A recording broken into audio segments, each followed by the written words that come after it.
നമസ്കാരം 91 ന്യൂസിലേക്ക് സ്വാഗതം. ഇന്ത്യ ഒരു ഭീകരാക്രമണത്തിന്റെ വേദനയിലാണ്.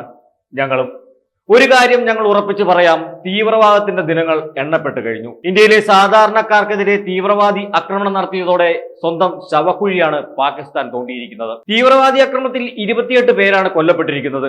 ഇതിൽ മലയാളിയായ എറണാകുളം ഇടപ്പള്ളി സ്വദേശി എൻ രാമചന്ദ്രനും ഉണ്ടെന്നാണ് ലഭിക്കുന്ന വിവരം. പാകിസ്ഥാന്റെ സൈനിക നേതൃത്വത്തിൽ നടന്ന ആസൂത്രിതമായ ഒരു കൂട്ടക്കുരുതിയായാണ് ഈ ആക്രമണത്തെ ഇന്ത്യ നോക്കിക്കാണുന്നത്. ഇത് സംബന്ധമായ കൃത്യമായ വിവരങ്ങൾ ഇതിനകം തന്നെ രഹസ്യാന്വേഷണ വിഭാഗങ്ങൾക്ക് ലഭിച്ചു കഴിഞ്ഞു. ഓരോരുത്തരെയും മാറ്റി നിർത്തി അവരുടെ മതം ചോദിച്ച ശേഷമാണ് വെടിവെച്ച് കൊന്നിരിക്കുന്നത്.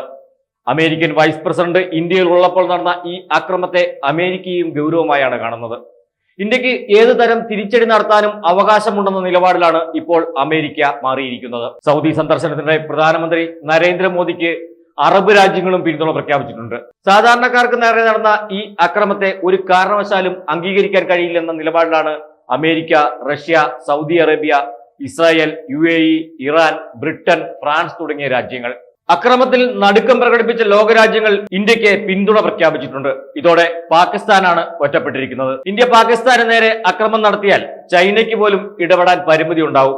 അമേരിക്കയുമായുള്ള സാമ്പത്തിക യുദ്ധത്തിൽ അടിപതറിയ ചൈന ഇപ്പോൾ ഇന്ത്യയുമായി നല്ല ബന്ധത്തിൽ പോകാനാണ് ആഗ്രഹിക്കുന്നത്. അതിനാവശ്യമായ നടപടികൾ ഇരു രാജ്യങ്ങൾക്കുമിടയിൽ നടക്കുന്നതിനിടയ്ക്ക് പാക് അനുകൂല തീവ്രവാദികൾ ഇന്ത്യയിലെ സാധാരണക്കാർക്ക് നേരെ നടത്തിയ ആക്രമണം ഇത് ചൈനയെയും അമ്പരിപ്പിച്ചിട്ടുണ്ട്.